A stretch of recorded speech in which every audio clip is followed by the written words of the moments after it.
Hello everyone, and welcome to Godox Film Lighting 101. Here, we'll show you some tips and tricks on how to achieve cinematic lighting for your projects. Today, let's talk about the basics.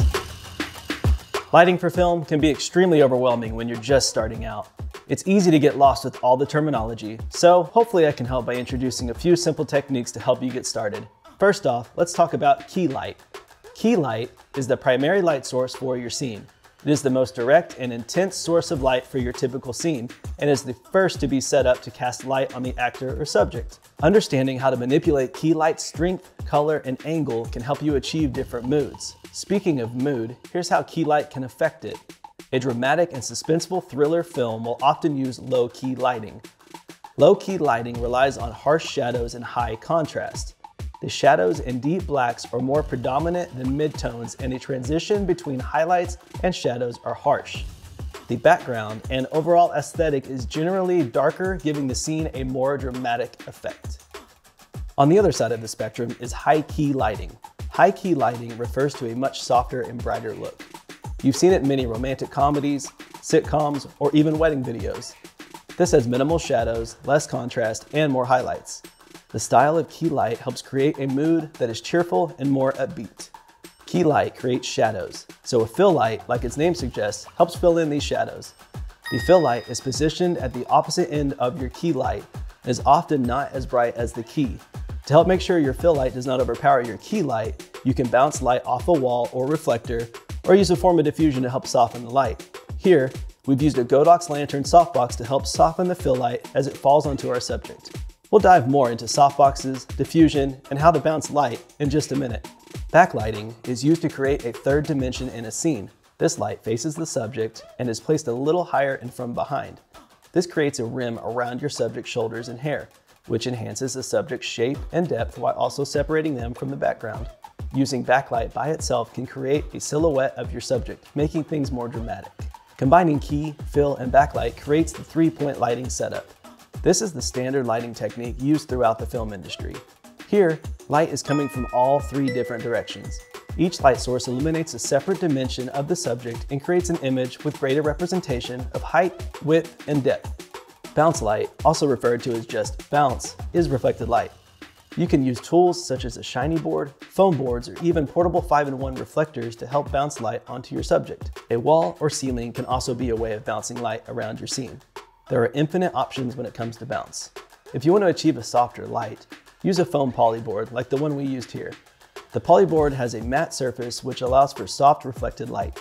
We shine the Godox VL300 directly onto the polyboard, which reflects soft light onto the subject. Here, we bounce light off of the wall to create our fill light. The brighter the wall or ceiling, the brighter your bounce will be. Here's an overview of how we created a three-point lighting setup by bouncing two of the lights off of different sources. Hard light creates harsh, sharp shadows. Hard light is used to draw attention to a scene or subject, like for an interrogation scene or theater monologue. In hard lighting, the transition between the light and the shadows is very harsh and defined. When your subject is immersed in hard light, their silhouette will cast a distinct, hard shadow. Think of hard light as how things look on a sunny day, with the sun shining directly onto a subject. The moon is another example of hard light. It is a distant, single-point source that casts harsh shadows even at night.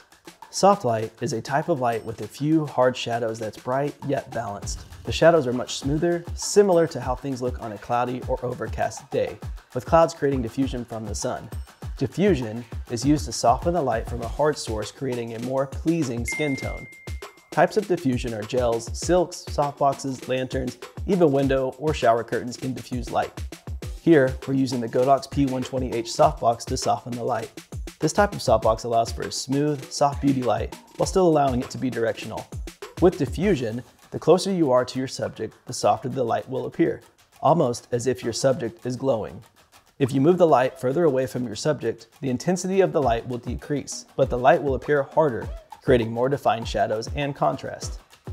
Motivated light is used to represent natural light, such as the sun's light, moonlight, or street lamps. It is mostly used to enhance practical light, such as light coming from a window or another source that is actually seen on screen.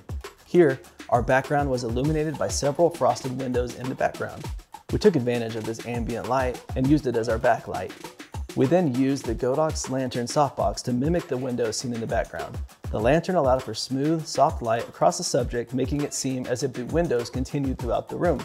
Practical light refers to any light in a scene that actually appears on screen. Practical lights range from household lamps, candles, a television set, police lights, you name it. These lights help the scene look more believable and natural. Many times, a practical light isn't powerful enough to illuminate a scene on its own, so we use lights off camera that are motivated by these practicals. These lights can give the scene a boost, but still allow for things to look motivated by the practical light. As an example, we quickly put together a small scene. To help slightly enhance our scene, we've added a VL300 with an orange gel, also referred to as CTO, along with a frost gel to help soften the light. We also placed a battery-powered Godox ML60 with a CTO and frost gel within the scene. We placed this on the ground behind our subject to help pull her from the background and mimic the light from a plug-in night light or the reflection from the lamp as it bounces off of the chair, table, and window. Hopefully, this introduction to some basic lighting will help you understand the fundamentals to cinematic lighting. Remember, there are no rules to creativity, so always feel free to experiment to see what works best for your project. Thank you so much for tuning in to Godox Film Lighting 101. We'll see you next time. Happy filming.